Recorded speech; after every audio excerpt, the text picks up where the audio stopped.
Je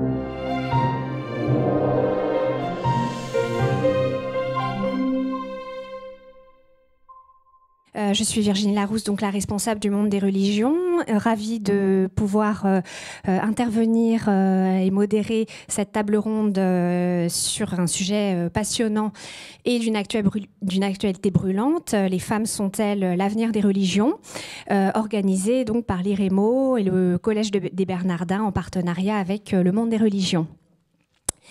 En effet, comme on le voit régulièrement depuis quelques années, de plus en plus de femmes cherchent à bousculer les institutions religieuses qui sont, il est vrai, souvent perçues comme patriarcales. Ces femmes proposent notamment une relecture égalitariste des textes sacrés. Et elles revendiquent aussi souvent un accès aux mêmes fonctions que les hommes. On va donc voir ensemble cet après-midi quels sont leurs arguments, quels sont aussi les obstacles auxquels ces femmes se heurtent et si elles parviennent à faire bouger des lignes, en d'autres mots, si les femmes peuvent prétendre finalement être l'avenir des religions. Donc pour parler de ce sujet, nous avons donc le plaisir d'accueillir Pauline Bèbe. Bonjour. Pauline Bèbe, vous êtes la première femme à avoir reçu le titre de rabbin en France. Vous avez suivi vos études rabbiniques au Leo Baeck College de Londres, puis à l'Hebrew Union College de Jérusalem. Vous avez été ordonné rabbin en 1990, donc vous pourrez nous dire comment les choses ont évolué depuis cette période. Vous avez donc tout d'abord exercé au sein du mouvement juif libéral de France de 1990 à 1995, avant de fonder avec Rémi Schwartz la communauté juive libérale de France, le CJL. Vous êtes l'autrice de nombreux livres de spiritualité, parmi les plus récents, par exemple Le temps d'un nuage ou Le cœur au bout des doigts, que vous avez publiés tous les deux chez Actes Sud. Kahina Bahloul, bonjour. Vous êtes, Kahina Bahloul, une figure qui commence à être assez connue de l'islam libéral en France. Vous êtes devenue la première imam de France au printemps 2019. Vous êtes islamologue, diplômée de l'école pratique des hautes études à Paris.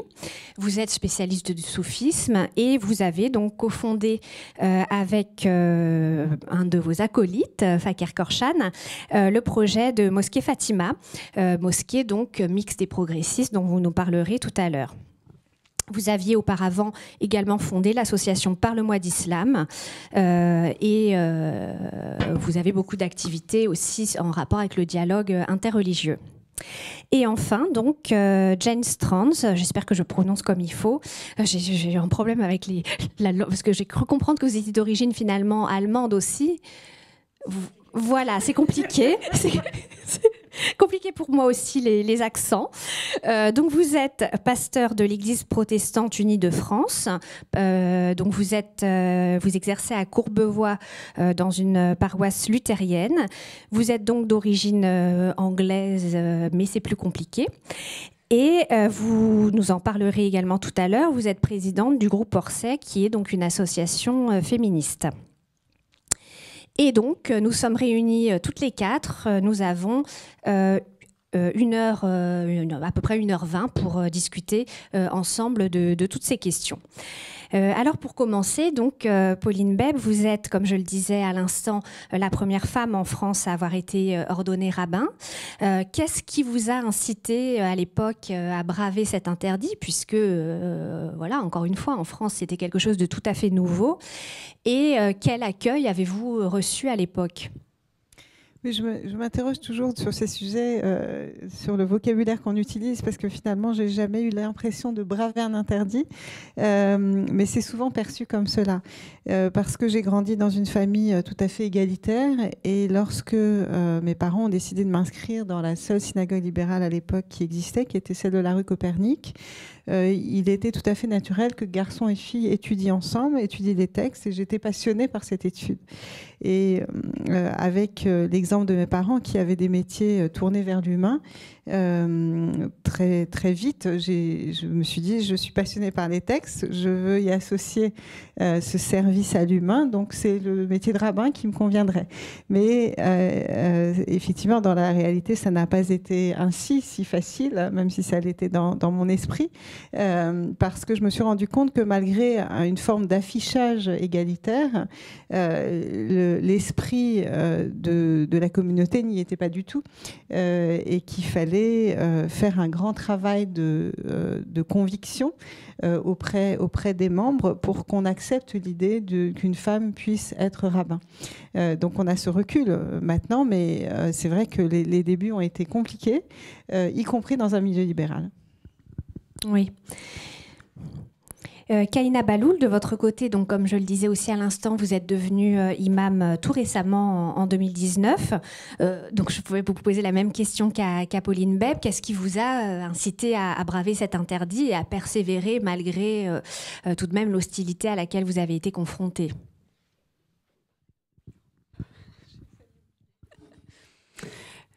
Oui, alors comme Pauline, je suis interpellée aussi par souvent le vocabulaire qu'on utilise concernant, dès qu'il s'agit des femmes, de la place des femmes dans la religion. Alors, j'ai pas l'impression de braver un interdit. Parce que quand on étudie la tradition musulmane et les textes fondateurs, le texte coranique, on se rend compte qu'il n'y a absolument aucun interdit concernant l'imamat de la femme, concernant le ministère religieux féminin. Alors, qu'est-ce qui m'a poussée à franchir le pas ? Eh bien...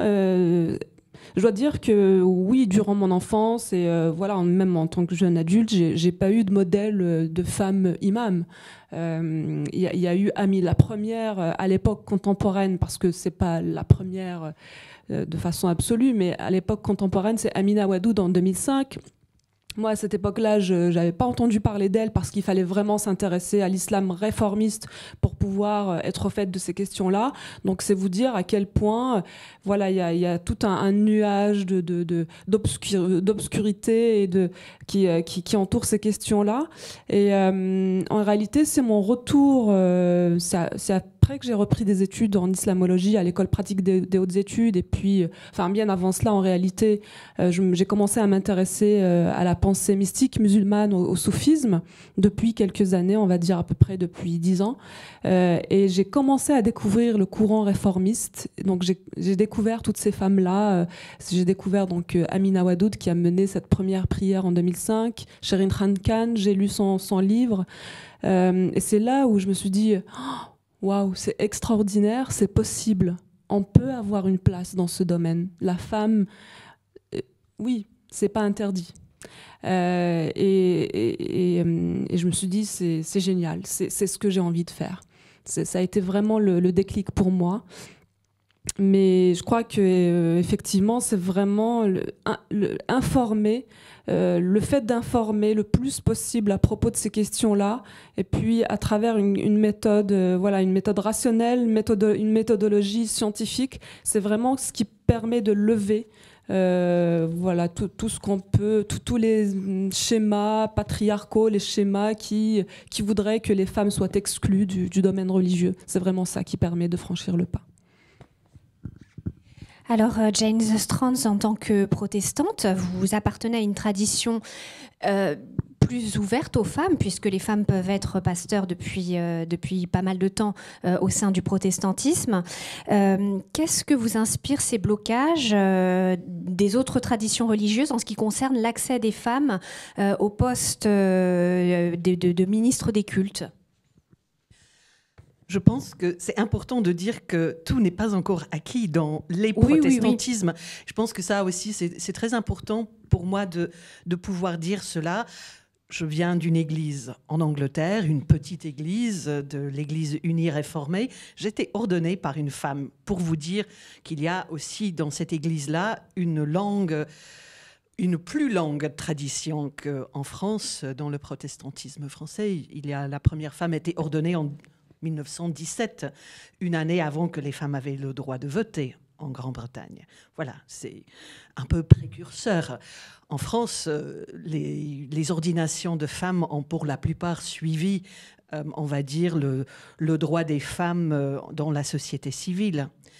mais j'ai fait une partie de mes études à Oxford avec des femmes anglicanes qui n'étaient pas encore admises à la prêtrise de l'Église de l'Angleterre à l'époque. Et elles étaient en attente, mais elles faisaient leurs études dans l'espérance que... Et c'est seulement 3 ans après ma propre ordination, j'étais déjà en France, que mes copines avec lesquelles j'ai fait mes études ont pu être pleinement prêtres. Et puis, plusieurs de ces femmes n'ont jamais pu être nommées évêques, par exemple. Elles ont dû attendre encore 20 ans pour pouvoir avoir le droit d'être évêques. Alors du coup, je me dis, il y a une solidarité qui traverse aussi nos différentes religions, nos différentes confessions entre les femmes. C'est pas qu'on est d'accord sur tous les points de vue au niveau théologique, c'est pas ça la question. Mais il y a aussi qu'est-ce qu'on peut dire, une lutte dans laquelle on entre ensemble. Et il est vrai, moi je ne suis pas méditerranéenne, je suis du nord de l'Europe, doublement. Il se trouve que ma mère habite encore dans son village d'origine et mon père était réfugié de guerre. Mes arrière-grands-parents sont enterrés dans le cimetière juif de Weissensee à Berlin.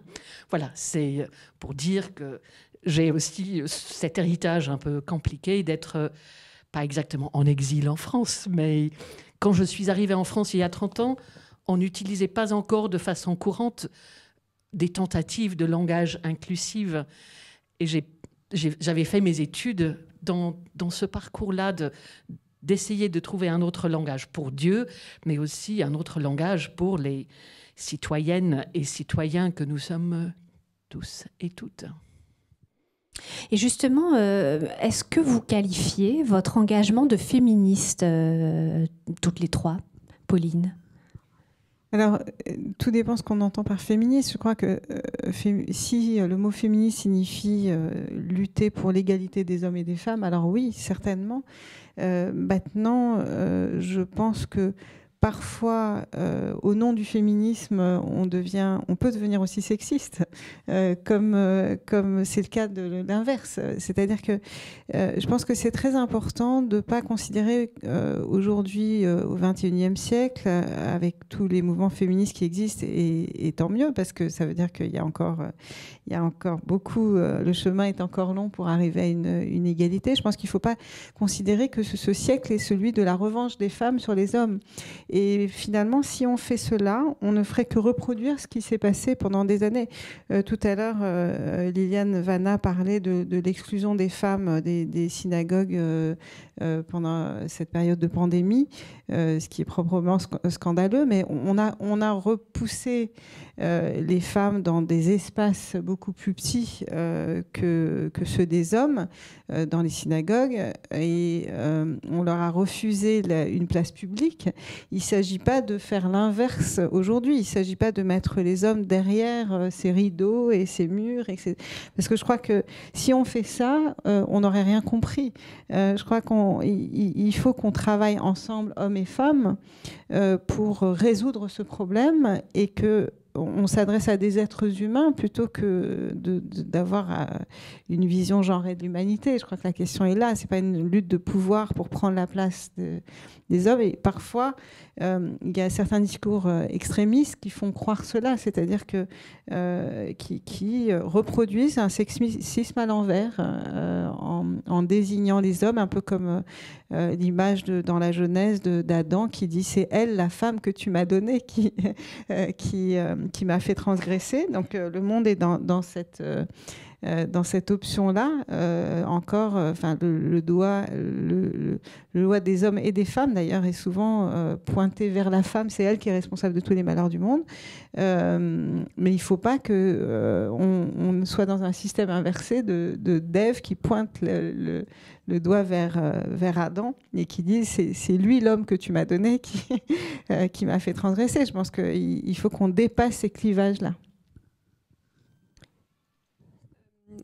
Alors, en ce qui me concerne, j'avoue que à chaque fois qu'on me pose cette question, j'ai du mal à dire tout de suite, à dire je suis féministe ou pas féministe, parce que malgré moi, je m'intéresse à un domaine qui exclut la femme Et malgré moi, je me retrouve, on me voit comme étant une féministe. Leila Tawil, qui fait des études sur le sujet, me qualifie de féministe. C'est pas quelque chose que je rejette non plus, parce que il y a une injustice terrible qui est exercée, il y a une ségrégation dans tous les domaines à l'encontre de la femme. Mais il se trouve que c'est pas le premier moteur qui est à l'origine de mon engagement. Premièrement, parce que toute forme d'injustice est inacceptable à mes yeux et à mon sens. Toute injustice, quelle qu'elle soit exercée contre une femme, un homme, la nature, un animal, me révolte profondément. Mais aussi parce que je pense que le meilleur féminisme, c'est l'humanisme, tout simplement. Un humanisme inclusif, qui inclut tous les genres. D'ailleurs, aujourd'hui, on reconnaît même plus que 2 genres. Donc, le meilleur féminisme est l'humanisme, tout simplement. Jane Strauss.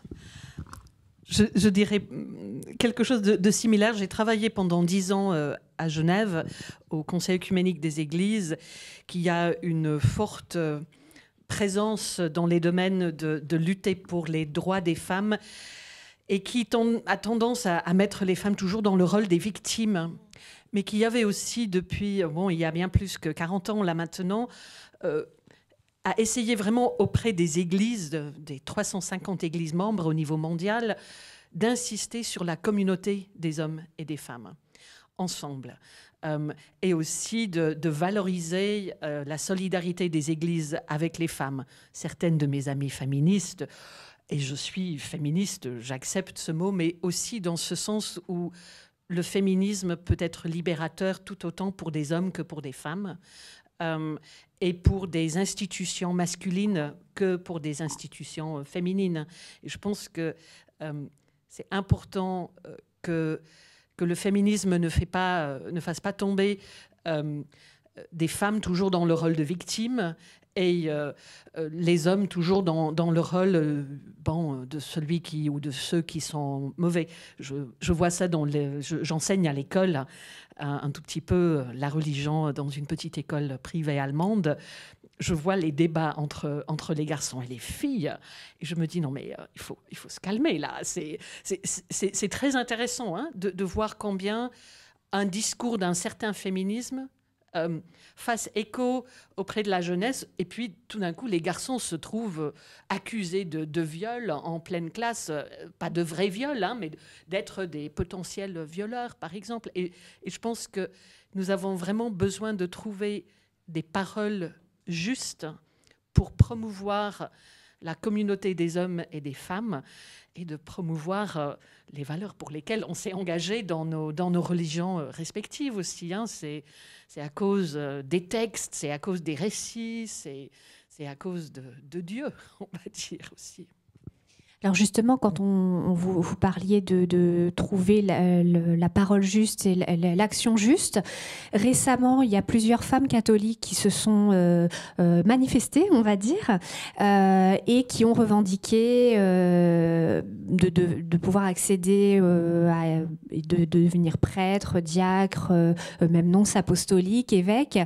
Leurs actions ont fait grand bruit, notamment dans la presse.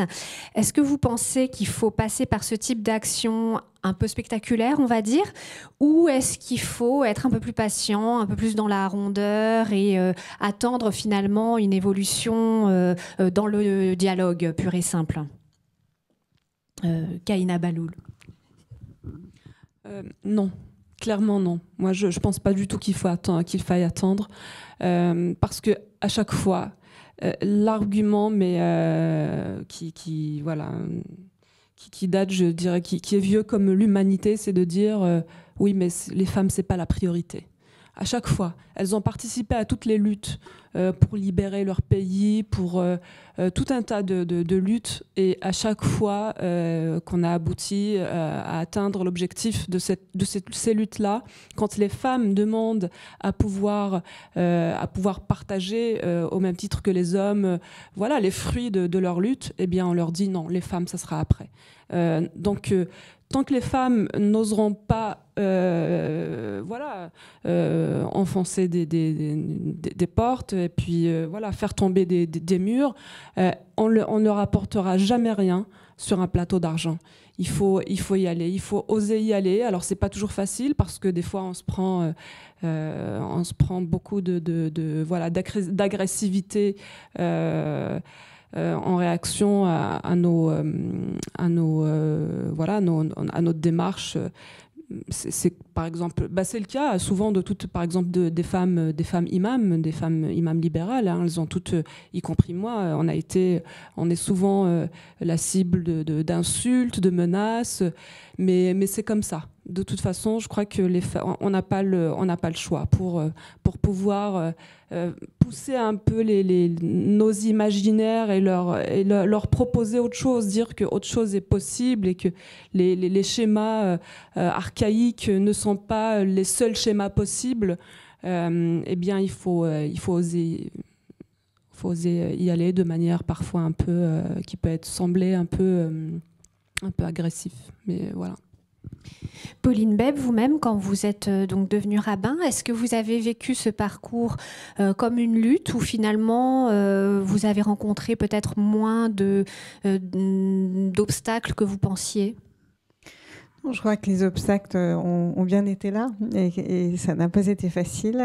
Mais bon, la question que vous posez, c'est la question de processus de changement. C'est-à-dire comment est-ce que lorsqu'on est convaincu d'un changement, on va l'amener dans la société ou l'amener dans un lieu.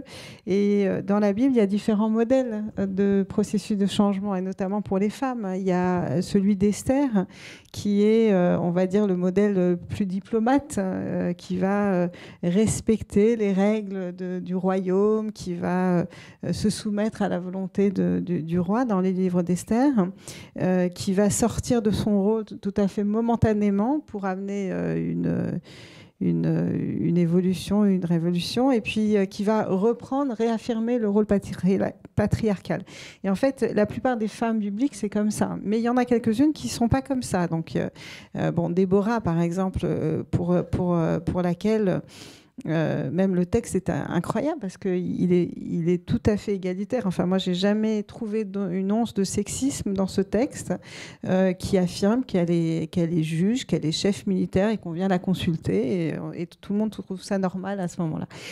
Donc la question est comment est-on le plus efficace ? Et je voudrais citer une petite anecdote personnelle. Donc le jour où une de mes filles a fait sa bat mitzvah et que donc un rabbin homme s'est adressé à elle c'était la partie du texte sur une révolution en fait, et on se demande toujours est-ce qu'elle était bonne ou pas, celle de Korach.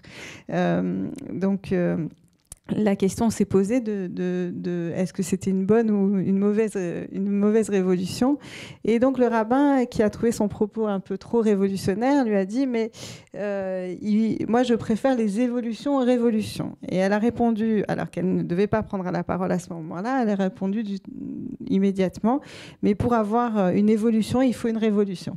Donc je crois que c'est ça le sujet là, c'est ce petit R de différence, la lettre entre les deux mots, c'est quels sont les processus de changement d'une société. Et moi, mon expérience, et je pense que c'est une expérience partagée dans toutes les religions et des premières femmes à être devenues rabbins, c'est que en fait, les changements se font pas dans la discussion. Les changements se font dans l'expérience, c'est-à-dire que nous sommes des personnes d'émotion. Et moi, j'ai vu beaucoup plus de changements et beaucoup plus efficaces dans ma communauté où j'avais des personnes, parce qu'elles étaient invitées à tel ou tel événement, bar mitzvah, mariage, parfois à l'extérieur des enterrements, qui sont venues me voir de manière très touchante, et je les respecte et j'admire même le fait de m'avoir confié ce qui leur était arrivé. C'est-à-dire qu'en l'espace de 2 heures où ces personnes qui étaient contre et qui viennent me dire, vous savez, j'étais vraiment hostile, je suis venue parce que je devais venir, c'était une fête familiale, je ne pouvais pas faire autrement, mais finalement, ce que vous faites, c'est bien. Et donc, je pense que la mise en situation d'une femme qui dirige un office, je préfère le mot anime un office, qui fait de l'exégèse, qui accompagne des personnes dans les moments importants de leur vie et qui donc joue un rôle un bon rôle de rabbin. Et c'est la même chose, je pense, pour imam ou prêtre, pasteur, moine bouddhiste, etc. Enfin, dans toutes les religions. Je pense que c'est ça qui fait le plus changer. Alors, le problème, c'est que si on attend que des grandes institutions discutent et autorisent et votent, on peut le faire. Mais ça prend beaucoup plus de temps. Et donc, je pense qu'à certains moments, il faut être évolutionnaire. C'est-à-dire qu'il faut bien sûr discuter des raisons. Il ne faut pas couper à ce processus tout à fait naturel de remise en question de la loi et d'avancée de la loi. Mais il faut aussi placer les membres de nos diverses communautés d'une certaine manière devant un fait accompli. Et c'est-à-dire qu'à certains moments, il faut être révolutionnaire. Je suis bien d'accord. Le groupe Orsay a soutenu Anne Soupa et ses consoeurs dans leur démarche. On a soutenu ça par une lettre de soutien. Mais je pense qu'il faut poser des actes. C'est un petit acte. Je sais que ça, on a beaucoup parlé de ça en France et un peu au-delà de la France aussi. Mais c'est pas... ça n'a pas fait trembler qui que ce soit. Hein. Voilà, ça n'a pas changé quelque chose. Mais c'est très important que cela soit fait pour les femmes qui vont venir après aussi. Hein. Parce que si moi je suis pasteur, c'est grâce à des femmes qui sont venues depuis les marges et qui ont pu être pasteurs sans que l'institution parle trop finalement. Hein. Parce que finalement, oui, il fallait cette personne-là à ce moment-là. Et elles ont bavé aussi. Hein. Il se trouve, j'ai fait la deuxième partie de mes études dans l'ex-Allemagne de l'Est. Je suis arrivée en août 89 et j'ai assisté à la chute du mur hein, par hasard. Hein, et du coup, nous vivons l'évolution lente après cette révolution pacifique à l'époque. Hein, pas toujours très facile hein, quand on regarde ce qui se fait avec la Russie, etc. En ce moment, c'est compliqué. Hein, mais les révolutions sont parfois vraiment, vraiment nécessaires. C'était très nécessaire pour l'Église de l'Angleterre. Mais nous voyons aussi une certaine herméneutique, une certaine interprétation de la révolution, de la présence des femmes dans nos églises aussi. Hein. L'ancien président, il n'est plus en poste, Gottfried Locher de l'Église suisse, a failli être très contesté dans sa réélection il y a quelques années parce qu'il aurait dit que les problèmes de la sécularisation, du manque de fidèles dans les églises réformées en Suisse, c'était parce qu'il y avait trop de femmes pasteurs. Et voilà, dans l'église de Suède, actuellement, il y a plus de femmes pasteurs que d'hommes pasteurs. Moi, j'ai peur aussi de ça, quelque part, hein, que être pasteur ou être rabbin ou être imam pourrait devenir ensuite des professions féminines, entre guillemets, des professions soft. Et j'ai beaucoup travaillé avec l'Église catholique en France quand j'étais à la Fédération protestante concernée par les relations œcuméniques. J'ai rencontré énormément de prêtres qui, en douce, me disent « mais j'ai aucun problème avec le ministère féminin ». Mais pour eux, de pouvoir faire bouger leur Église, c'est très difficile. Et le pape François essaie de faire bouger depuis en haut. Est-ce que c'est comme ça que ça va bouger? Est-ce que c'est plutôt, finalement, par la transgression? Quelqu'un a évoqué, je pense que c'était vous, hein, vous avez évoqué la question de la transgression. Il y a un potentiel là, et c'est ce que Anne Soupa, le comité de la jupe, ont essayé de faire. Elles ont transgressé, et c'est très bien. Pauline Beb, depuis que vous êtes rabbin, donc depuis 1990, est-ce que vous trouvez que les choses ont évolué, disons, favorablement en ce qui concerne la condition des femmes, et notamment, est-ce que c'est plus facile à l'heure actuelle pour une femme en France d'être rabbin? Alors, oui et non. Que les choses aient évolué, je crois qu'elles ont beaucoup évolué. Et je parle devant une spécialiste, Liliane Vanna, que je salue, j'admire. Alors évidemment, il y a différentes tendances dans le judaïsme, mais je crois que si on prend la question, par exemple, de l'étude des femmes, qui à mon avis est clé dans toutes les religions, c'est-à-dire que les femmes n'arriveront pas à des positions de leadership si elles n'ont pas la connaissance. Et je crois que dans la plupart de nos traditions, ces positions sont liées au savoir. Donc il faut effectivement que les femmes s'emparent des textes et de la connaissance. Alors il faut encore qu'elles trouvent des personnes qui veuillent bien leur enseigner, ce qui est un autre sujet. Mais c'est par le savoir qu'on arrive au pouvoir. Et quand je parle de pouvoir, il ne s'agit pas d'un pouvoir descendant, mais d'accéder à ces positions de leadership et de ministère. Donc cette réflexion-là, elle est présente dans le judaïsme depuis le Talmud, depuis les premiers siècles de notre ère. Est-ce qu'on doit enseigner la Torah à sa fille ou pas, etc. Et donc évidemment, les opinions s'opposent assez violemment, puisque voilà, Rabbi Eliezer va dire il vaut mieux brûler la Torah que de l'enseigner aux femmes.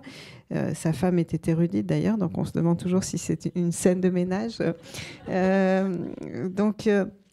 Voilà. Donc, et il y a, je crois, à travers la tradition juive, ces deux regards tout à fait contradictoires, et je pense que ça existe aussi dans toutes les religions, mais c'est-à-dire un regard sexiste qu'on retrouve, par exemple, chez Maïmonide aussi, qui dit que il ne faut pas enseigner la Torah aux filles parce qu'elles risqueraient par la pauvreté de leur esprit de transformer les paroles de la Torah en vain bavardage. Donc voilà. Et pourtant c'était un homme très intelligent. Voilà. Et la note en bas de page pourrait être aussi d'ordre personnel, c'est-à-dire qu'il n'a eu que des fils, tandis que à peu près à la même époque, donc au XIe siècle, Rachi, qui lui n'avait que des filles, a des positions beaucoup plus ouvertes en disant que si les femmes souhaitent accomplir des commandements dont elles sont exemptes, nul ne saurait les en empêcher.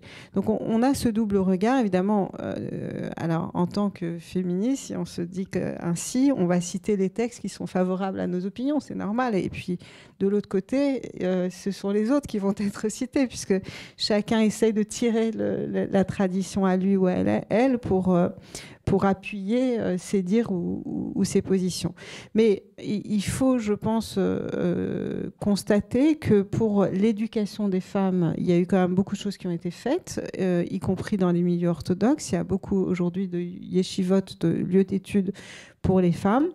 Ces lieux-là, d'ailleurs, récemment, il faut aussi saluer le travail de Joël Bernheim, qui a créé aussi une Beit Midrash, une maison d'études pour les femmes. Donc c'est un sujet qui est là, mais je pense qu'il y a trop peu de femmes qui étudient encore, en tout cas dans les milieux orthodoxes, même si dans les milieux orthodoxes ouverts aujourd'hui, il y a des femmes rabbins en Israël et aux États-Unis, pas encore en France, mais je pense que ça va venir bientôt. Voilà, il y en a qui s'y préparent. Donc je pense que ça va faire bouger les choses. Alors c'est toujours compliqué, mais c'est plus facile. Et donc dans le milieu libéral, là il y a une égalité quasi totale. Et récemment, donc nous avons créé un séminaire de formation rabbinique libérale qui accueille les hommes et les femmes. Donc on n'aura plus besoin, comme moi je l'ai fait ou comme d'autres l'ont fait, puisque nous sommes 4 femmes à être rabbins en France aujourd'hui, à quitter la France pour pouvoir étudier. Donc ce qui facilite quand même les choses. Et donc dans les prochaines années, il va y avoir il y aura au moins une dizaine de femmes qui seront rabbins en France, si ce n'est plus. Donc le mouvement on va suivre les pasteurs et être en phase avec les imams. Kahina Bahloul, quelle est à l'heure actuelle, alors c'est difficile évidemment de résumer un sujet aussi vaste, mais est-ce que vous diriez que la condition des femmes musulmanes est meilleure, a progressé en termes d'égalité que par le passé ? Oui, c'est un sujet très très complexe. la femme musulmane, déjà il y a plusieurs façons de vivre l'islam, il n'y a pas un seul islam ou une seule façon de vivre l'islam, mais c'est vrai qu'il y a quand même une tendance depuis, il faut dire voilà, les choses historiquement, c'est depuis la prise de pouvoir de Khomeini en Iran, en fait on constate plutôt une régression. Là, je parle vraiment de manière générale des droits des femmes et de la place de la femme dans la société. Khomeini, dès qu'il est arrivé au pouvoir, une des premières mesures qu'il a mises en place, ça a été de rendre le port du voile obligatoire. Et c'est ce qu'on retrouve aussi en Arabie Saoudite, par exemple, et voilà, et dans plusieurs pays musulmans. Donc la situation n'est pas du tout reluisante dans ces pays-là, même si on observe quand même, comme le disait Leila Tawil tout à l'heure, des mouvements féministes et des femmes qui osent revendiquer une place égalitaire à celle des hommes et la possibilité d'accès pour les femmes voilà, à tout un tas de domaines et à la possibilité de relire les textes religieux de façon plus égalitaire. Et on observe cela notamment en Tunisie, par exemple, même si la loi n'est pas passée sur la question de l'héritage, par exemple, ou sur la question de la possibilité pour la femme qui existe déjà pour les hommes d'épouser un non-musulman, enfin sur plusieurs questions comme ça. Mais moi je dirais qu'il y a quand même un progrès dans le sens où on ose aujourd'hui aborder des questions que l'on n'osait pas aborder il y a peut-être 20 ans, 30 ans, ne serait-ce que sur la question de l'imama par exemple. L'imama, pendant des siècles, voilà, peut-être le 19e, le 20e siècle, c'était inimaginable. Donc la question ne se posait pas du tout, ni dans les sphères religieuses, ni en dehors, ni rien. Alors que, et ce que je considère comme étant vraiment une régression sur le plan théologique, parce que la question s'est posée au Moyen-Âge. Au Moyen-Âge, il y a eu des penseurs qui ont réfléchi à cette question de l'imama de la femme, du ministère religieux féminin. Il y avait des avis pour, la grande majorité, mais les écoles juridiques qu'on connaît aujourd'hui, elles avaient toutes des avis sur la question, des avis divergents, mais voilà, ces avis-là existaient. Sauf que ces écoles-là ont fini par complètement occulter la question parce que dans la pratique, aucune femme ne pouvait prétendre à cette fonction-là. Et donc, je considère que le fait qu'on se repose encore la question aujourd'hui, pour moi, c'est un énorme pas. Alors, c'est vrai qu'il y a encore beaucoup de résistance, mais voilà, toute révolution, tout changement social commence par des petits pas. Et les gens sont curieux, commencent vraiment à se poser des questions en France. Et puis, il y a des échos aussi en dehors de la France. Moi, j'ai beaucoup de sollicitations aussi, par exemple, dans des pays du Maghreb, voilà, pour expliquer les choses un peu plus. Et puis, aussi des médias arabophones du Moyen-Orient. Voilà. Et moi, je considère vraiment que c'est un énorme progrès parce que moi, dans ma jeunesse, c'était juste un énorme tabou de dire qu'une femme qu'on puisse imaginer, ne serait-ce qu'imaginer qu'une femme puisse être imam, c'était impossible. Jane Strantz, tout à l'heure, vous disiez justement que le protestantisme n'est pas forcément parfait en ce qui concerne l'acceptation, la visibilité des femmes. Sur quel point est-ce que vous estimez que, par exemple, il pourrait y avoir des points améliorés en ce qui concerne les femmes? Et notamment, quelle est l'évolution ces dernières années? Est-ce que le fait qu'il y ait une montée en puissance des églises évangéliques, même si elles ne sont pas toutes fondamentalistes, c'est pareil, les églises évangéliques, c'est quelque chose de très divers, mais est-ce que cette montée en puissance a modifié finalement la situation des femmes au sein du protestantisme? Alors nous vivons en France actuellement quelque chose d'assez inédit. Nous avons actuellement une femme présidente de mon église, de l'Église protestante unie de France, dont la personne d'Emmanuel Sebolt, depuis 2017. Et puis, depuis cette année, il y a aussi une femme secrétaire générale de la Fédération des églises baptistes, qui est, elle, très engagée aussi dans le servir ensemble. Elle a créé un blog, elle a aussi écrit des livres, Joël. Et je vous encourage à une autre table ronde d'ailleurs. Je vais prendre le vôtre. Excusez-moi.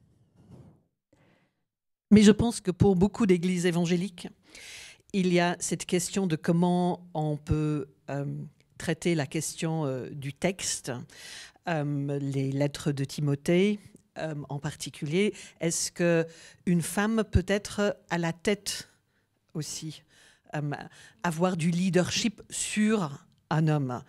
C'est quelque chose qui est en partie exporté depuis les États-Unis, où la question du sexisme, du patriarcat est aussi quelque chose de très politique et pas seulement ecclésial. Et il faut continuer à travailler sur ce terrain-là. Et je dirais que pour beaucoup d'églises évangéliques, il y a vraiment qu'est-ce qu'on peut dire? On se rend compte qu'il faut que les femmes prennent plus de place dans la gouvernance. Et quand on regarde aussi les sondages concernant la gouvernance tout simple, pas seulement dans l'Église, mais ailleurs, si on exclut les femmes de la gouvernance, on a une gouvernance qui est nettement moins bonne, qu'il s'agisse tout simplement de la CAC 40, je dis tout simplement. Voilà, et ça, c'est vraiment un enjeu. Je pense que très probablement, on va très probablement dans les prochaines années vers un nouveau président ou une nouvelle présidente de la Fédération protestante de France. Après 115 ans, il est temps. La révolution de la réforme, c'était il y a plus de 500 ans. Les évolutions depuis ont pris un peu de temps, on va dire. Et il y a beaucoup d'églises évangéliques qui sont membres de la FPF. La place de la femme dans l'armée du salut n'a jamais été contestée, par exemple. Et du coup, des églises parmi les plus évangéliques ont aussi une forte place de la femme dans leur héritage. La première femme pasteur en France était une baptiste en 1929. Elle a remplacé son mari, mais c'est pas grave ça. Mais je pense qu'il y a des terrains sur lesquels on peut travailler ensemble contre les situations où les femmes sont victimes de violences conjugales. Là, les églises évangéliques sont en ce moment vraiment... ont une force de... Je ne peux pas dire une force de frappe, ce n'est pas une bonne idée. En pointe. Voilà, mais ont aussi vraiment une façon de... Un volontarisme, je dirais, de vouloir s'atteler à des sujets sociaux que les autres religions auraient peut-être besoin. Je regarde ma petite communauté et je me dis... Voilà, on est super volontaire pour certaines choses, pour la vente paroissiale, pour ces choses-là. Et sans les femmes, on serait nulle part, hein. Ça c'est très clair aussi. Mais il nous manque peut-être ce volontarisme de vouloir aussi s'investir sur des questions sociales, mais aussi avec justesse sans exporter des idées reçues sur ce qu'une femme ou ce qu'un homme peut et doit faire dans la gestion de l'Église. Et c'est une lutte au sein de beaucoup d'églises évangéliques. Ça, je le sais. Et c'est un travail qui est en cours. Mais nous avons tous du chemin à faire pour quitter, pour que les femmes, pour que le partage de pouvoir reste... le partage de responsabilité reste égalitaire. J'étais frappée cette semaine par les nouvelles qui viennent de l'hôtel de ville de Paris, voilà, qui va être sanctionné parce qu'il y a trop de femmes dans des positions de pouvoir. Il y a eu des sanctions financières quand il y avait trop d'hommes. Je ne sais pas, hein, parce qu'il y avait, je suppose jusque-là, probablement un manque d'égalité. Voilà. Je transmets. J'ai trop parlé. Je vais... Kaïna Baloul, pour le public qui n'est pas familier de ces notions, est-ce que vous pourriez nous expliquer comment en fait on devient imam et quelles sont finalement les fonctions de l'imam? Alors, on sait que la religion musulmane n'est pas structurellement une religion avec une autorité cléricale centrale, même si, de fait, bien sûr, il y a des clercs et des autorités cléricales, on va dire, locales dans les pays, voilà, ne serait-ce que les ministères des affaires religieuses dans chaque pays, ou Al-Azhar, par exemple, ou Al-Zaytouna en Tunisie. Mais à la base, à l'origine, la religion musulmane favorise ce lien direct entre le croyant et son créateur, et Dieu. Donc normalement, on n'est pas censé, il n'y a aucun intermédiaire, on n'est pas censé avoir un pouvoir clérical, une autorité cléricale pour faire ce lien. Ce qui fait que pour devenir imam, en fait, la seule... on va dire, autorité ou la seule... ce qui peut nous donner la légitimité de devenir imam, c'est l'assemblée ou la congrégation religieuse que l'on arrive à former et qui accepte que l'on soit imam et qu'on guide les prières collectives et qui accepte que l'on officie lors d'occasions religieuses lors de divers offices. Et donc c'est vraiment plutôt une démarche qui vient de la base et de la communauté religieuse. Après, évidemment, il ne faut pas non plus négliger l'importance d'avoir un savoir, un vrai savoir religieux, même si, en réalité, toute personne, c'est vraiment dans la tradition musulmane, hein, c'est pour vous dire à quel point le clergé, c'est vraiment pas le clergé qui nomme l'imam.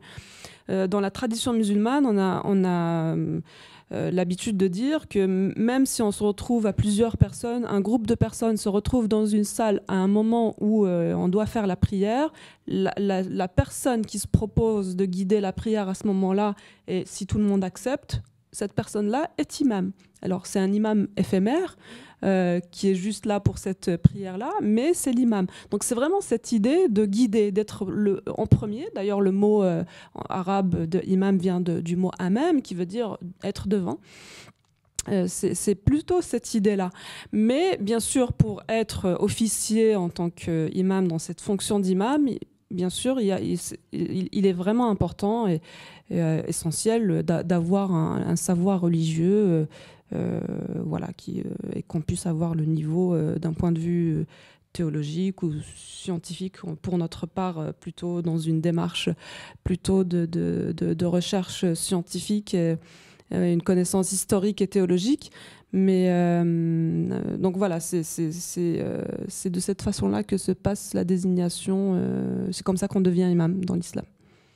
Et en quoi diriez-vous que le fait que les femmes accèdent à l'imama peut être constructif finalement pour l'islam? C'est-à-dire, est-ce qu'il y a une façon, je ne vais pas dire spécifiquement féminine, parce que ça serait rentrer dans un discours complètement genré, mais qu'est-ce que finalement ça peut apporter à l'islam, cette accession des femmes à la fonction d'imam? Alors, tout à l'heure, Pauline parlait du fait que nous étions des êtres d'expérience. Et je crois que, oui, l'expérience est absolument nécessaire dans nos vies d'êtres humains pour pouvoir évoluer. Et l'expérience d'avoir une femme qui occupe la place de ministre du culte est, à mon sens, absolument capital pour que les gens, les fidèles, puissent voir que, en réalité, oui, on peut tout à fait officier, que l'on soit un homme ou une femme, il n'y a pas une grande différence, on peut faire les choses très très bien, on peut peut-être avoir une certaine sensibilité ou on va peut-être, je sais pas, lire les textes probablement de manière moins discriminante pour les femmes, ça c'est certain. Mais à mon avis, c'est le seul, voilà, c'est vraiment la seule différence. Pour le reste, après, ça reste des différences, j'ai envie de dire, humaines. Chaque être humain a sa propre sensibilité. Il fait passer le message spirituel forcément par sa propre expérience et son vécu. Même chose dans le judaïsme. Qu'est-ce que ça peut apporter? Qu'est-ce que ça apporte à l'heure actuelle au judaïsme, le fait d'avoir des femmes rabbins? Alors, je pense que ça apporte déjà le principe d'égalité. Et tout à l'heure, je crois, dans la dernière table ronde a été mentionnée l'idée de justice. C'est donc de montrer ce que déjà des textes rabbiniques disaient, c'est-à-dire que la shrina, la présence divine ou l'Esprit Saint peut reposer sur toute personne, qu'elle soit d'ailleurs juive ou non juive, qu'elle soit homme ou femme, un enfant, un adulte. Voilà, je crois que c'est un modèle inclusif. Je crois que c'est une évidence de dire que les femmes sont autant des êtres spirituels que les hommes. Enfin, c'est pas toujours d'ailleurs une évidence, puisqu'il y a encore des textes, enfin, il y a des textes qui disent l'inverse. Mais je pense que voilà, dire que les femmes peuvent accéder, comme les hommes, aux commentaires, à l'exégèse, au processus de décision, parce que ça aussi, prendre des décisions légales et juridiques, ça me paraît fondamental pour les hommes, pour les femmes, mais aussi pour les hommes. C'est-à-dire, enfin, je sais qu'il y a des personnes qui me consultent, des hommes ou des femmes, qui me disent « Je viens vous voir parce que vous êtes une femme, je ne sais jamais ce que ça veut dire. » Mais ils doivent certainement le savoir. Comme disait Kaïna, en fait, je pense qu'aujourd'hui, on ne peut pas définir la différence ou la valeur ajoutée de ce qu'une femme peut apporter dans les différentes religions, parce que, en tout cas, moi, je suis incapable de définir le féminin ou le masculin. Je pense qu'on est tellement dans des définitions qui ont été sexistes et patriarcales que on ne peut plus dire une femme est plus dans l'émotion, enfin c'est tout ce qu'on a dit pendant des siècles. Ce qui d'ailleurs, en tout cas dans le judaïsme, a été un argument pour l'exclure, par exemple, de position de témoignage ou d'être juge. On a dit, ah ben non, les femmes ne peuvent pas le faire, elles sont trop sensibles.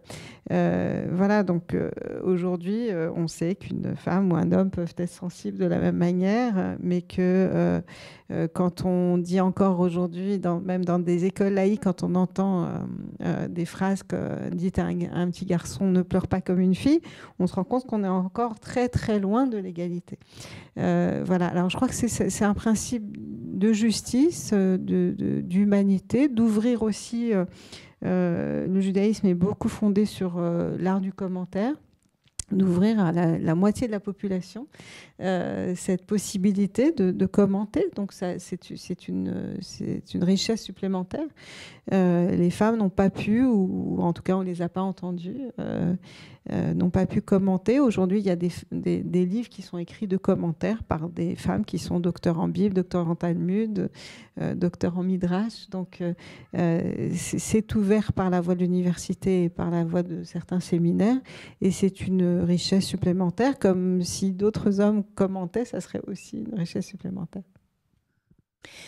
Est-ce que, alors je me fais un peu l'avocat du diable si j'ose dire, est-ce que le fait que, en fait, on reproche beaucoup aux institutions religieuses d'être vite sclérosées, d'être souvent sclérosées, d'être sur des combats d'arrière-garde, est-ce que ce cléricalisme qui est pesant dans certaines institutions religieuses, finalement, ne risque pas d'être remplacé par une autre forme de cléricalisme féminin, et du coup, est-ce qu'il ne vaudrait mieux pas décléricaliser les institutions religieuses plutôt que de revendiquer d'autres formes de cléricalisme? Je pense que c'est une question très catholique. Tout à fait, voilà, oui. Et nous ne sommes pas, aucune de nous trois est catholique. Mais la France est catholique. Et la France est catholique même si elle n'est plus majoritairement catholique. la France pense encore en termes de cléricalisme. Il y a un poids, qu'est-ce qu'on peut dire, du clergé, des personnes qui sont formées, qui sont... On est mis à disposition, c'est ce qu'on dit dans mon église. On est mis à disposition et je comprends cela, étant de retour en paroisse après 15 ans au service des institutions. Je comprends ce que cela veut dire. Ça veut dire la personne qui a des problèmes dans son couple te téléphone le soir et puis te dit j'ai besoin de venir maintenant. C'est pas parce que tu viens au Bernardin que tu vas pouvoir dire non. Hein, voilà. Mais je pense que je pense que c'est Véronique Margrand, qui est dominicaine catholique, qui a dit que le problème du clergé ou du cléricalisme catholique, peut-être on va dire français aussi, parce que c'est différent concernant le clergé et les évêques en Allemagne, tout simplement, hein, où il y a un autre système qui gère les religions aussi. Elle dit, parce qu'il n'y a que des hommes, et puis... Et ils vont se rencontrer tous à la sacristie aussi. Et la femme n'est pas à la sacristie, sauf quand il s'agit d'une célébration œcuménique et il y a peut-être une protestante. Il y a une sorte de clique plutôt que du cléricalisme. Ils ne se rendent pas compte qu'ils ne sont qu'entre eux.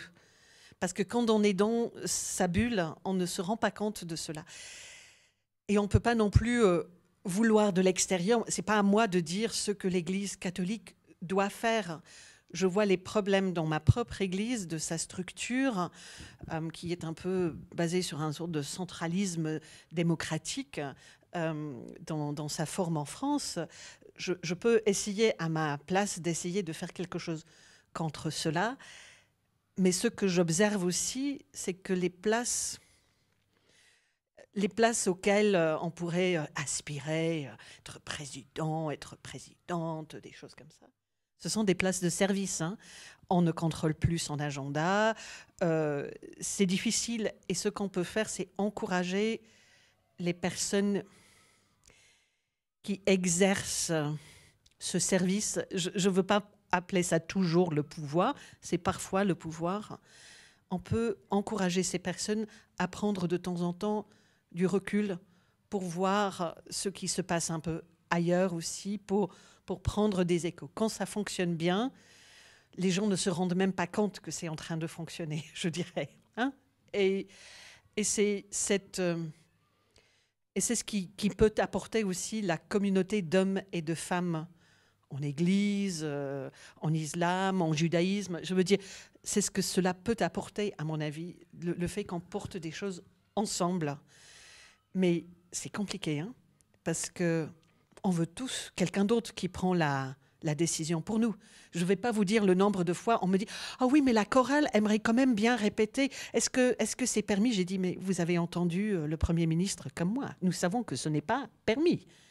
Mais on veut que moi je prenne une autre décision ou que on veut tous que quelqu'un d'autre prenne la responsabilité. » Et c'est problématique. Et du coup, l'État est cléricalisé quelque part aussi en France. Hein. J'ose le dire comme ça. Pauline Babel, est-ce qu'il faut décléricaliser les religions ? Je suis tout à fait d'accord avec ma collègue sur sa lecture de l'État. Je pense que c'est une question, de fonctionnement d'institution, en fait, ce que vous posez. Parce que, alors, bien sûr, on peut jouer sur les mots, le clergé. Dans le judaïsme, il n'y a pas non plus de clergé, normalement, ni dans l'islam, si je ne me trompe pas. Donc, le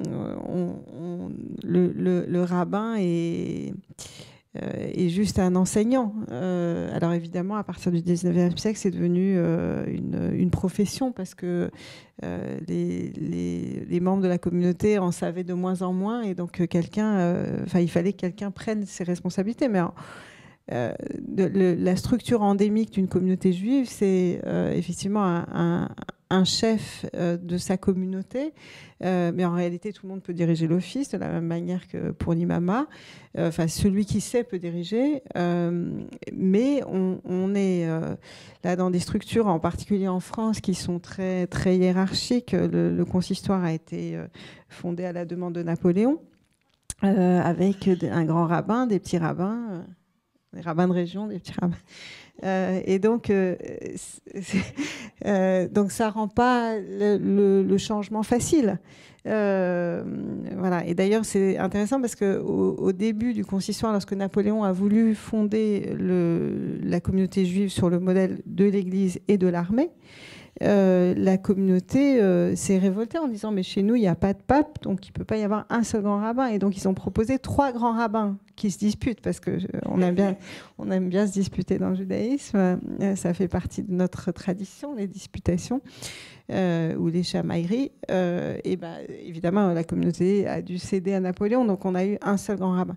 Mais je crois que la question est de l'institution, et donc ça touche aussi aux décisions politiques. C'est est-ce qu'on rend les gens responsables de leurs décisions à un niveau plus local et qui est plus facilement opérationnel, ou est-ce qu'on délègue toutes les décisions au plus haut sommet, soit de l'État, soit de la hiérarchie religieuse?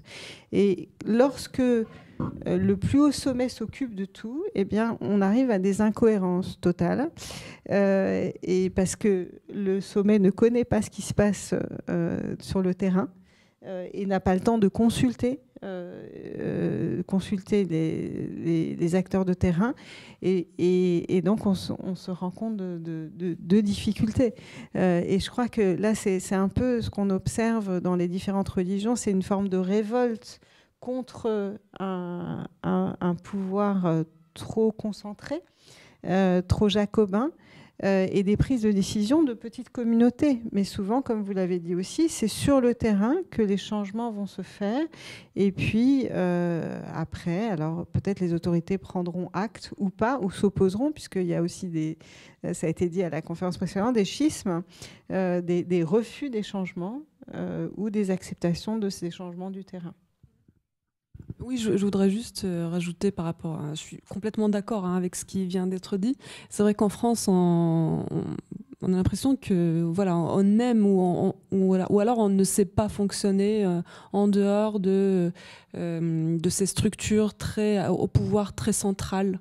Et c'est ce qui se passe par rapport à l'islam de France, justement, qui crée ces incohérences. On le voit très très bien aujourd'hui, en fait, où on veut absolument avoir une structure cléricale qui représenterait les musulmans de France, alors qu'on voit très bien que, en fait, cette structure-là, là je parle du CFCM, ne représente pas l'islam de France, elle représente plus l'islam des pays d'origine que l'islam de France, parce que dans son principe même, cette structure-là, le CFCM, avec sa présidence tournante, avec ses fédérations qui sont liées aux pays d'origine, l'Algérie, le Maroc et la Turquie, on voit bien qu'il ne s'agit pas de l'islam de France, il s'agit Et ce qui est dangereux dans ce cas-là, c'est vraiment aussi le fait, du coup, de maintenir un islam, une lecture des textes, une théologie qui vient de ces pays-là. Alors que nous, les musulmans de France, on n'adhère pas forcément, pas tous en tout cas, à ces lectures-là. On l'a vu par exemple récemment avec l'idée de créer un conseil des imams de France pour labelliser les imams. Mais la question qui saute aux yeux dans ce cas, qu'est-ce que je deviens, moi ? Pourtant, j'ai choisi de vivre dans un pays démocratique qui me garantit la liberté de culte, la liberté de vivre ma religion comme je l'entends, donc de pouvoir aussi avoir un regard et une lecture critique des textes. Moi, je ne vis pas en Iran et je ne souhaite pas vivre en Iran. Moi, si j'ai choisi de vivre en France, c'est pour être une femme libre et pouvoir aussi vivre ma religion de manière libre, qui soit adéquate et en harmonie avec mon époque, avec le 21e siècle. Et on voit que cette volonté, justement, de créer ces structures au pouvoir central va à l'encontre de nos principes démocratiques, en réalité. Je vais juste ajouter, on voit aussi émerger beaucoup d'églises alors, chrétiennes issues de migration. J'ai beaucoup travaillé avec elles auparavant. Et qui sont aussi, ça vient des marches, ça émerge. Ils ne savent pas qu'ils doivent s'inscrire à la préfecture, etc. Et ils ne sont pas homologués de la même façon que d'autres. Et ils demandent aussi la liberté de pouvoir exister, on va dire, et de pouvoir exercer leur religion comme elles entendent. Et je pense que actuellement, bon, mon Église est d'accord avec ce que je vais dire, alors je vais le dire. Je trouve la loi sur le séparatisme vraiment une marche en arrière pour la France. Hein. Je comprends pourquoi, mais nous sommes sur des questions là qui sont en lien avec le populisme, la démocratie locale. On parle beaucoup d'inclusion, de participation.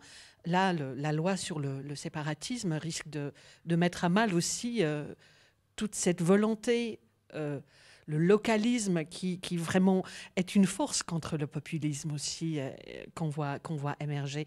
Et nos petites communautés sont aussi des lieux de formation contre ce genre de choses. Et voilà. Alors, Kalina Balout, justement, en ces temps de confinement, Liliane Vanna évoquait tout à l'heure la situation compliquée des femmes au sein du judaïsme. Est-ce que justement la situation sanitaire actuelle vous a mis, entre guillemets, des bâtons dans les roues par rapport à votre projet Mosquée Fatima? Et est-ce que vous pouvez nous en donner des nouvelles, justement? Oui. Alors nous, on est encore à l'état de projet. On a créé notre association cultuelle l'année dernière, en 2019. Et voilà, et toute la question qui est encore liée à ces questions de l'islam de France et au financement de l'islam de France et à l'islam consulaire. Donc aujourd'hui, les mosquées, toutes les mosquées de France sont financées par des pays étrangers.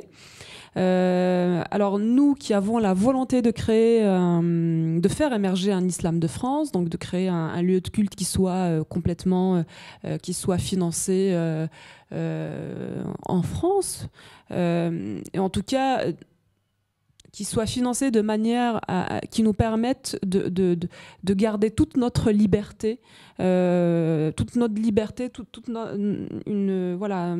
possibilité de lire et d'interpréter les textes comme nous, enfin selon nos méthodes, et qu'on ne nous impose pas telle ou telle lecture des textes. Et ça, on sait que voilà, malheureusement, les financements qui sont derrière les projets de mosquées, souvent ils orientent ces lectures-là. Alors nous, la seule ressource qu'on a jusque-là, c'est une campagne de crowdfunding qui nous a permis de collecter 7 000 €, vous voyez, depuis l'année dernière. C'est ce qui nous permet de payer 2 heures, de louer une salle à Paris pendant 2 heures le vendredi. Enfin, ça, on a commencé à le faire avant le confinement. On a arrêté pendant le confinement, c'était pas possible. Et donc là, on propose actuellement, pour garder, pendant le confinement, on l'a fait, pour continuer à garder un lien avec nos fidèles, on propose plutôt des séances, des visioconférences, des séances d'enseignement en ligne. Et on aimerait petit à petit pouvoir reprendre nos rencontres, nos prières collectives, là peut-être vers fin décembre ou début janvier, mais la grande question reste la question des financements. Pour l'instant, sans financement pérenne, nous ne pouvons pas. Nous n'avons pas de local. Ça reste vraiment des lieux qu'on loue ponctuellement. Parfois, on n'a même pas. Tout le monde n'accepte pas de nous louer des lieux. Ça aussi, il faut le savoir. On a eu énormément de mal à trouver un bailleur qui accepte de nous louer une salle pour faire la prière. Et donc, il nous loue des salles quand elles sont disponibles. Donc notre projet reste encore extrêmement précaire et je continue encore à chaque fois de lancer des appels pour nous prêter une salle. Ça peut être des prêts pour juste le jour du vendredi. Ça peut être des salles, juste une salle pour notre association. Ça peut être voilà, ou un mécénat, des mécénats, ça serait vraiment le bienvenu pour nous. Parce que arriver à pérenniser notre projet de mosquée, c'est vraiment aussi donner la possibilité à notre courant, à l'islam libéral, de pouvoir vraiment émerger et pouvoir passer à une étape ultérieure qui est de voilà, accueillir le plus de personnes possible. Pourquoi pas, enfin, on a des demandes en plus sur d'autres territoires en France, dans d'autres villes, grandes villes de France, des personnes qui aimeraient avoir ce type de lieu. Et ils aimeraient qu'on les coach, mais voilà, le gros problème, il est vraiment matériel et financier. C'est un énorme problème pour nous. Et justement, par rapport à ça, est-ce que les technologies actuelles, justement, ne sont pas une chance? Par exemple, c'est vrai que je ne sais pas si le concept existe, mais est-ce que vous pourriez envisager une sorte de e-mosquée virtuelle pour fédérer finalement un maximum de fidèles qui prieraient du coup chez eux? Est-ce que c'est quelque chose d'envisageable? Une mosquée virtuelle, c'est pas tout à fait comme une mosquée, une vraie mosquée où on se rencontre vraiment. Enfin, ça, on le voit. Vous savez, une mosquée, le lien social qui existe dans la mosquée, il est pareil. Il est à l'image de tous les liens sociaux qui existent partout ailleurs dans toutes les sphères de la société. Donc, c'est un lien qui est un peu moins.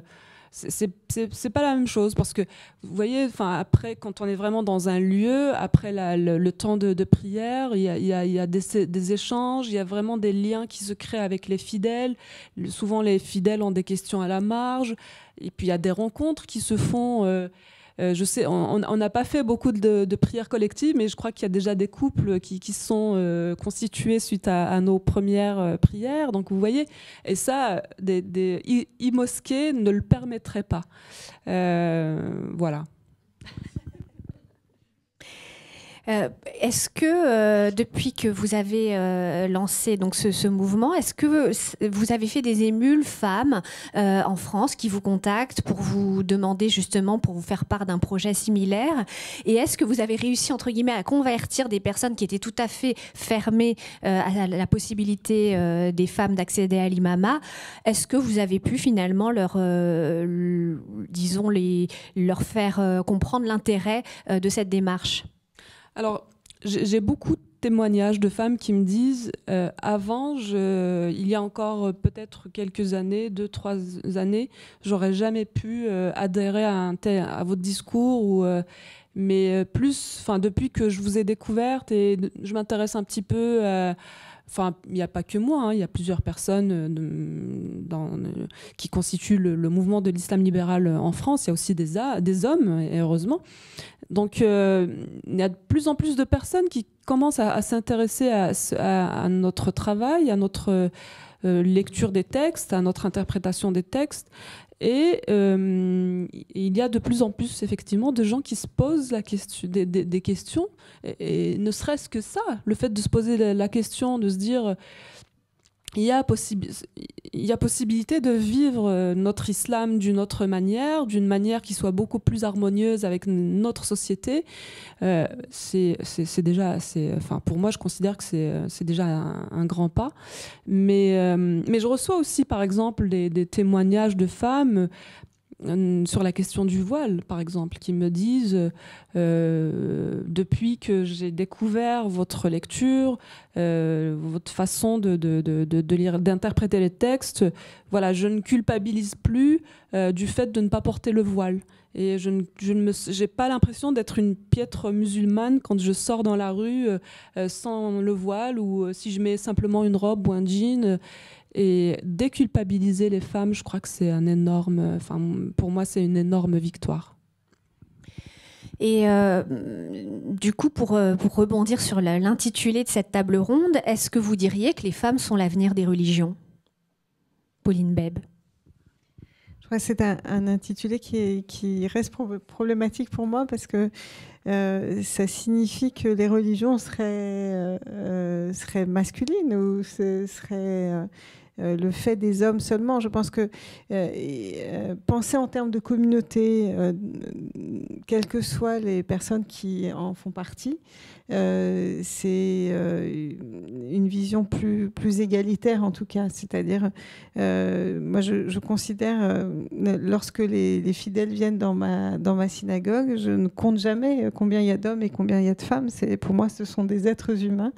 Je pense que les âmes ne sont pas genrées, donc ce filtre-là n'existe pas pour moi. Mais comme je disais tout à l'heure, je pense que ouvrir l'exégèse, la direction, la décision aux femmes, c'est permettre aussi de renouveler quelque part les traditions, leur apporter un nouveau souffle. Et c'est ça, je pense que c'est très important. Et puis, ce qui a été dit aussi en filigrane, enfin, ou même de manière explicite ici, c'est que c'est ce rapport au texte, parce que finalement, oui, les choses avancent pour l'égalité des femmes dans les religions, mais en même temps, il y a un mouvement inverse de fondamentalisme dans le monde. Et ce mouvement-là, il lit les textes de manière à la lettre. Et je pense que hommes et femmes qui lisent de manière critique et je vais dire éclairée, en tenant compte de l'histoire, de la sociologie, peuvent s'entraider, quelles que soient d'ailleurs les tendances, pour repousser ce fondamentalisme, surtout lorsqu'il est radical et violent, bien sûr. Donc, je crois que c'est un travail il faut le faire tous ensemble. Et je dirais, il faut le faire, pas seulement les religions, parce qu'on oppose aussi les religions aux anti-religieux, aux anticléricaux, mais il faut le faire tous ensemble. C'est-à-dire qu'il faut se donner la main, croyants, non-croyants, pour essayer de faire en sorte que on ne tue plus en évoquant des motifs religieux fallacieux. On ne détourne pas les religions pour la violence. Et je pense que ça, c'est un enjeu majeur pour l'avenir. Kaina. Oui, le rôle des femmes, c'est ça? Est-ce que les femmes sont l'avenir des religions? Je crois que l'avenir de l'humanité, de manière globale, on le voit bien aujourd'hui. Une société dans laquelle on retrouve le plus d'harmonie entre toutes ces composantes, entre tous les genres, les hommes, les femmes, est une société plus harmonieuse, est une société plus heureuse, une société, j'ai envie de dire, qui va dans le sens de notre humanité. L'humanité n'est pas là pour discriminer qui que ce soit. Je crois que la discrimination n'est qu'un dévoiement et une mauvaise compréhension de ce qu'est du sens de notre existence. Le sens de l'existence de l'homme, c'est vraiment de permettre à chaque être humain de s'accomplir et de se réaliser en fonction de ses prédispositions, bien sûr, et donc dans tous les domaines. Mais bien sûr, dans le domaine religieux, et c'est souvent le domaine dans lequel on trouve plus de résistance, parce qu'on considère qu'on a peur d'altérer les religions si on décide d'interpréter les textes ou d'aborder la religion avec des lunettes contemporaines, ce qui est complètement faux. Il faut vraiment que les gens il faut vraiment qu'on arrive à corriger cette vision de ce qu'est le réformisme. C'est vrai que le mot réformisme fait peur, mais il ne s'agit pas de jeter la tradition ou de faire table rase de tout ce qui a été fait jusque-là, parce qu'il y a de très très belles choses dans toutes nos traditions. Mais il s'agit par contre de faire un état des lieux, de faire un vrai travail introspectif, de voir ce qui a été jusque-là, ce qui a été bon et là où on a été le moins bon, et corriger tout cela. Et ça, à plus forte raison dans les religions.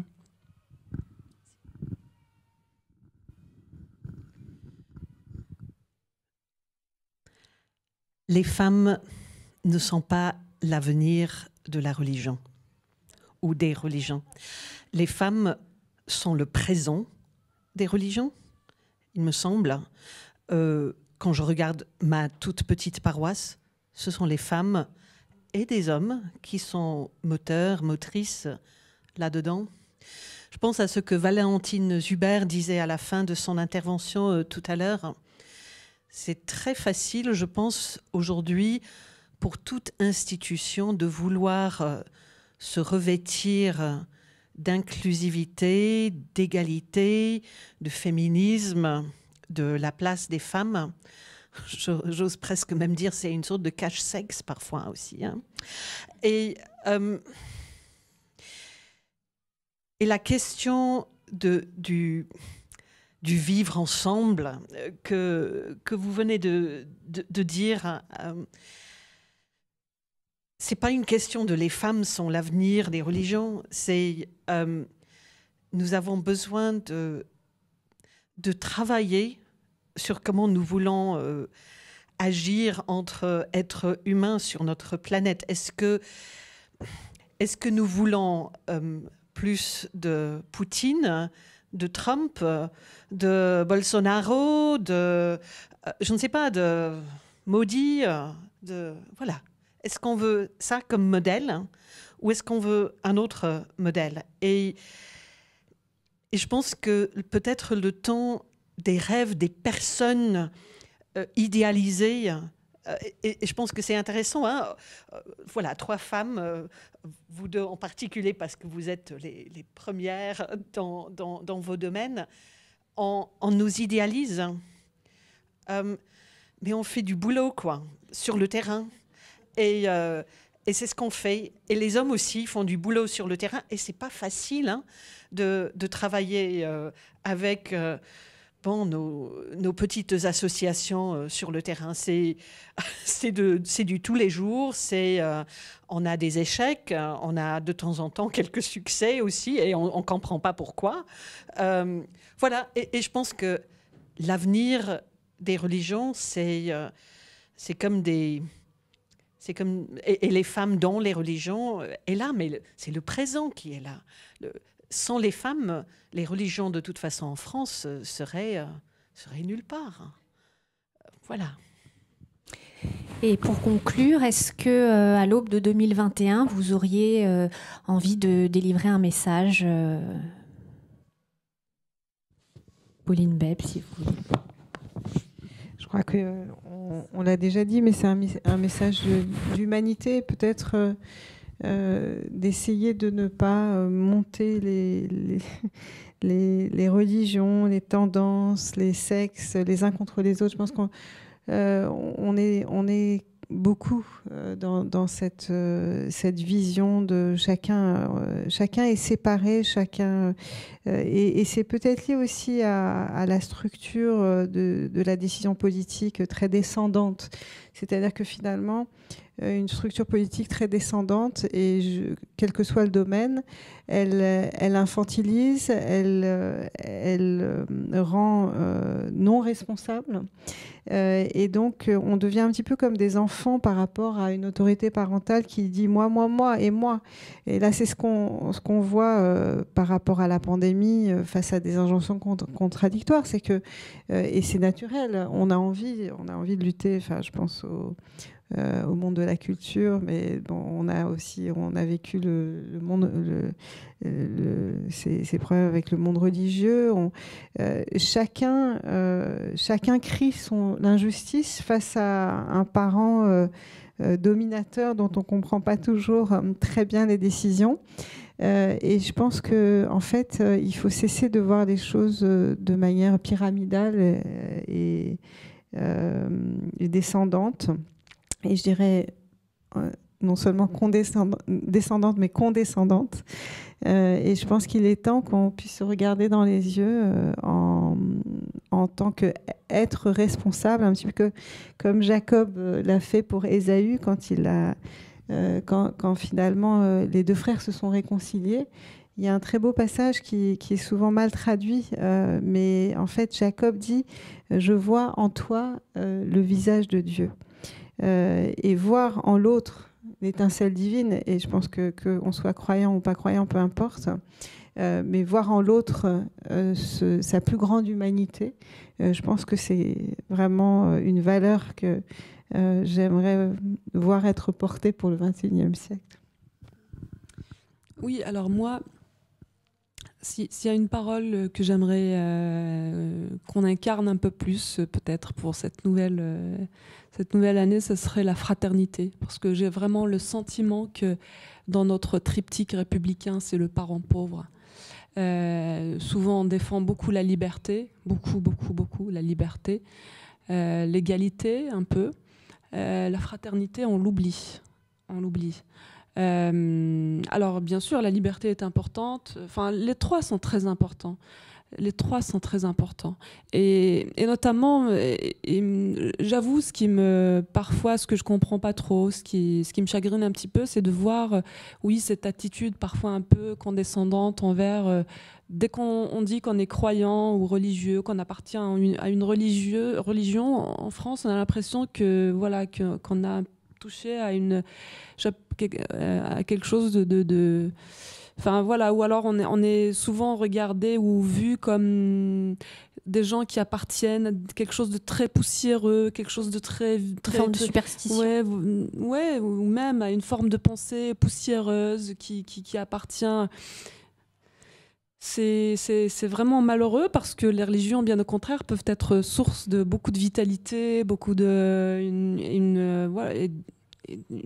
aussi source de spiritualité. Il faut quand même pas oublier que l'être humain est par définition un être spirituel.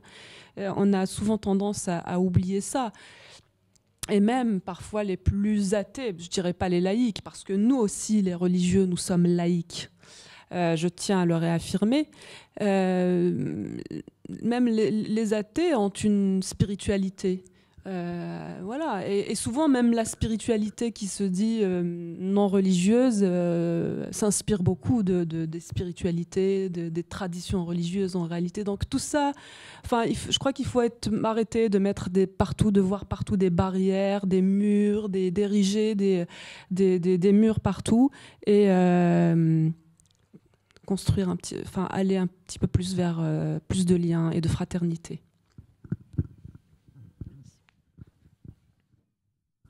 On se désinfecte. Fraternité désinfectée quand même. Quand je suis arrivée en France, j'ai cherché bon, je suis traductrice aussi, mais j'ai cherché dans mon dictionnaire la traduction pour sisterhood. C'est fraternité. Bon. Oui. C'est sororité, on est d'accord. Mais bon, voilà. C'est intéressant. J'avais 3 idées pour entrer en 2021. La première vient de Paul Ricoeur, ce protestant, ce philosophe français qui parle beaucoup de la responsabilité. Et c'est décliné peut-être plus par un œcuméniste avec lequel j'ai travaillé, qui est maintenant archevêque de Norvège, de Trondheim, Olav Fiksethveit, qui parlait beaucoup de la responsabilité mutuelle. Et comment est-ce qu'on peut vraiment être redevables les uns envers les autres. Est-ce que ce que nous avons, ce que nous discutons, est-ce que les parcours que nous avons ensemble et séparément, est-ce que cela nous rend redevables les uns aux autres? Ça, ce serait ma première contribution. Ma deuxième contribution viendrait d'une catholique écoféministe d'Amérique latine, Yvonne Guebera. Je n'ai pas une citation à donner, mais je pensais à elle juste comme ça, parce que je pense que dans tout notre travail homme-femme, il y a le travail pour notre pauvre planète qui ne peut pas... 2021, c'est vraiment l'année où nous devons essayer, encore une fois, de prendre cela au sérieux. Nous sommes au 5e anniversaire de l'accord de Paris et les religions doivent aussi vraiment prendre ça au sérieux. J'ai beaucoup participé en 2015 à ce travail des différentes religions autour de tout cela. Je trouve qu'il y avait un très, très beau travail qui avait été fait entre nos religions à ce moment-là. On va admettre, c'était plutôt entre les hommes de nos religions à ce moment-là, mais quand même, Et puis la dernière chose, c'était en pensant à un texte du Nouveau Testament où il y a une femme qui convertit Jésus, on va dire, une syrophénicienne qui demande à ce qu'il guérisse, à ce qu'il fasse quelque chose pour elle. Et il dit, mais je suis venu pas pour des gens comme toi. Et finalement, il dit, mais je suis prête à manger même les miettes, même les petits chiens comme moi, on peut manger les miettes sous la table. Et je me dis, peut-être pour nous tous et toutes, c'est manger les miettes qu'il faut oser. C'est oser se mettre, non pas à vouloir avoir tout et la grandeur et tout ça, mais être à la place de se contenter à manger des miettes et à savoir que ces fragments sont vraiment quelque chose de précieux. Je pense que ça fait partie aussi de ma lecture des textes sacrés, c'est que le fragment porte beaucoup de valeur. Merci beaucoup à toutes les trois. Merci Pauline Bèbe, Kahina Bahloul, Jane Strands. Merci au public.